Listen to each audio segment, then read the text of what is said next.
بسم اللہ الرحمن الرحیم۔ السلام علیکم ناظرین، میں ہوں عرفان مجید اور آپ دیکھ رہے ہیں ہمارا ڈیجیٹل میڈیا۔ ناظرین، ایک افسوسناک خبر تھی جو میں چاہتا تھا کہ آپ تمام ممبران کے ساتھ شیئر کیجیے۔ ریٹائرڈ کرنل نظر الاسلام صاحب، ان کی اہلیہ جو ہیں وہ 18 فیبروری کو ان کا انتقال ہو گیا تھا، اور گزشتہ دن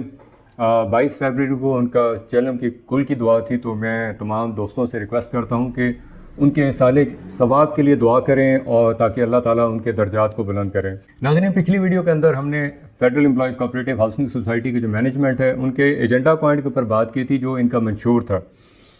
ناظرین، اس ویڈیو کے اندر ہم نے ان کے ایل او پی اور کے بارے میں بات کی تھی کہ این او سی ہونے جا رہا ہے فیز 2 کا،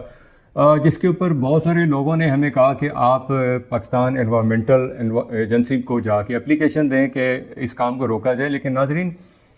مجھے حیرت ہوتی ہے ان لوگوں کی سوچ کے اوپر کہ جب federal employees cooperative housing society اسی پروجیکٹ کے اوپر کوئی اچھا کام ہو رہا ہو تو بہت سارا جو ایک نیگیٹو پروپیگنڈا وہ شروع ہو جاتا ہے۔ اور مجھے حیرت ہے اس مینجمنٹ کمیٹی کے اوپر بھی کہ انہوں نے ایک مجھ سے بھی سوال کیا کہ کیا آپ نے اور چودھری ماجد نے اور طارق کریم نے اور میاں مقصود نے کیا کوئی اپلیکیشن اس ڈپارٹمنٹ میں دی ہے تاکہ کوئی اس طرح کا کوئی جو ہرڈل کریٹ کیا جائے۔ تو میں نے ان کو بڑے واضح انداز میں کہا کہ جو شخص بھی ایسا کام کرے گا جو اس پروجیکٹ کو نقصان پہنچائے گا وہ ہمارا کھلا دشمن ہے، اور ہم کوئی ایسا کام نہیں کریں گے کہ جس کی وجہ سے اس پروجیکٹ کے اوپر کی آنچ آئے۔ تو ناظرین، یہ مینجمنٹ کمیٹی کی سوچ ہے کہ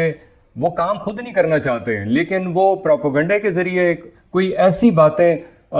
کچھ لوگوں کے اندر جو خاص طور پہ ہمارے دوست ہیں ان کے اندر وہ باتیں کرتے ہیں۔ لیکن میں اس بات پہ بھی میرا ان لوگوں سے بھی شکوہ ہے کہ جب وہ ان کے سامنے اس طرح کی باتیں کرتے ہیں تو وہ یقین کیوں کرتے ہیں، بلکہ ان کو چاہیے کہ ایک میٹنگ ارینج کی جائے جس کے اندر ہمیں بھی بلایا جائے اور مینجمنٹ کمیٹی کو بلایا جائے تاکہ آپ کو معلوم ہو سکے کہ یہ مینجمنٹ کمیٹی پروپیگنڈا ہے، صرف اس کا کام پروپیگنڈا کرنا ہے۔ میں اس الیکشن کے بارے میں بھی اس لیے بات کرتا رہتا ہوں کہ ان لوگوں نے ایک پروپیگنڈا کیا جس کے اوپر جن لوگوں نے 13-14 سال اس پروجیکٹ کو بنایا ان کے خلاف 7.5 ارب روپے کی کرپشن کا ایک الزام لگایا گیا، اور اس کو اتنا ہائی لائٹ کیا گیا کہ لوگوں نے سمجھا کہ یہ پروجیکٹ جو ہے وہ 7.5 ارب روپیہ کو کھا گیا ہے۔ لیکن ناظرین، جب یہ نیب کی ایک رپورٹ آئی اور انہوں نے اس کے اوپر تحقیقات کی تو اس پروجیکٹ کے اوپر جو کلیکشن تھی، یعنی جو پیسہ اکٹھا ہوتا ہے وہ 7.5 ارب تھا۔ یہ 2017 کی اے جی ایم میں لکھا ہوا ہے، اور 2017 تک جو پیسہ کلیکشن تھی 7.5 ارب روپیہ جو ہے وہ اس میں کلیکٹ ہوا، اور 10 ارب روپیہ کا جو ہے وہ اس میں خرچہ کیا گیا۔ تو یہ کیسے ممکن ہے کہ جب آپ کے پاس ایکچوئل اماؤنٹ ہی 7.5 ارب ہو اور آپ اس میں سے 7.5 ارب روپے کھا جائیں؟ یہ ایسا ایک پروپیگنڈا تھا جو ان لوگوں کو بدنام کرنے کے لیے یا ڈیسائیڈ کرنے کے لیے یہ کیا گیا تاکہ یہ جو دو گروپ تھے، جو میجر آفتاب کا گروپ تھا اور اس کے بعد یہ حاجی کرامت کا گروپ ہے، یہ جو فراڈیوں کا گروپ آیا، انہوں نے صرف اس پروپیگنڈا کو لوگوں کے سامنے رکھا اور اس لوگوں کو گمراہ کیا، جس کی وجہ سے پچھلے 8 سال کے اندر یہ آپ کے سامنے کلیئر ہے کہ میں چیلنج کے ساتھ اس مینجمنٹ کمیٹی سے یہ سوال کرتا ہوں کہ اس مینجمنٹ کمیٹی نے اس پورے ٹینیور کے اندر، یعنی پچھلے 7-8 سالوں کے اندر، جس میں پچھلی مینجمنٹ میں واجد نسیم سائی کوارڈینیٹر تھا، اور آج اسی پروپیگنڈے کو لے کے یہ شخص جو ہے سوسائٹی کے ایسٹس پہ قابض ہو گیا اور سیکٹری کی سیٹ پہ برجمان ہے۔ ناظرین، میں اس 8 سالہ ٹینیور کے اندر صرف میرا یہی سوال ہے کہ اس مینجمنٹ کمیٹی نے، جس میں واجد نسیم سائی ہے یا پچھلی مینجمنٹ میں جہاں پہ یہ کوارڈینیٹر تھا، کتنے